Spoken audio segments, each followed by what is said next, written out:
પહેલું ગુટ ઘાતક. તમે અથવા ઘરના કોઈ પણ વ્યક્તિ આજે દૂધનો ગ્લાસ એક પીતા હશો ને તો 5 મહિના પછી કે 5 વર્ષો પછી એ 5 ની 10 બોટલ નહીં થાય.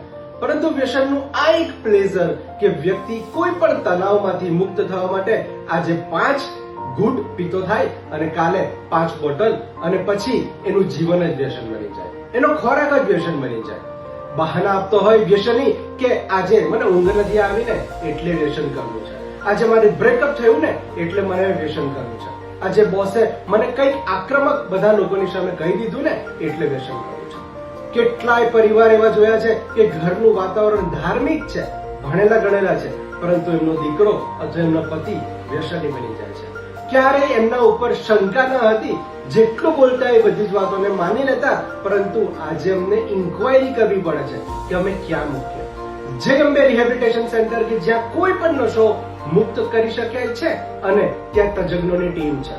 હું doctor Urvesh Chauhan, rehabilitation psychologist. હું પરિવારના સભ્યોને એક વાત કહેવા માંગુ છું કે પોતાના સ્વજનોમાં આ વાત બારીકાઈથી જોશો ને તો વ્યસની વ્યક્તિ નહીં બને ને એ પહેલા જ તમે એલર્ટ થઈ જશો. એની personal, professional, family life disturb થતી દેખાય ને તો સજાગ થઈ જાઓ. વધારે પડતા પૈસા માંગે ને તો સજાગ થઈ જાઓ. વધારે મિત્ર વર્તુળ સાથે મળવાનું પસંદ કરે ને તો સજાગ થઈ જાઓ. લેટ નાઇટ આવવાનું, આંખોમાં આંખ નહીં મિલાવવાની, સ્વજનો સૂઈ જાય પછી જ આવવાનું ને તો સજાગ થઈ જાઓ.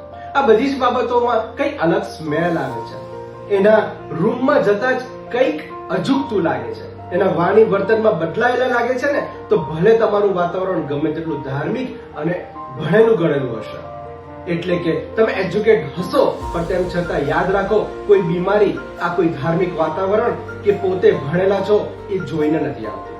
યાદ રાખો કોઈ પણ નશો છૂટી શકે છે અને તમારી આસપાસ આવા કોઈ પણ વ્યક્તિને નશા મુક્ત કરવા માંગતા હો ને આજે સંપર્ક કરો જય અંબે રિહેબિલિટેશન સેન્ટર.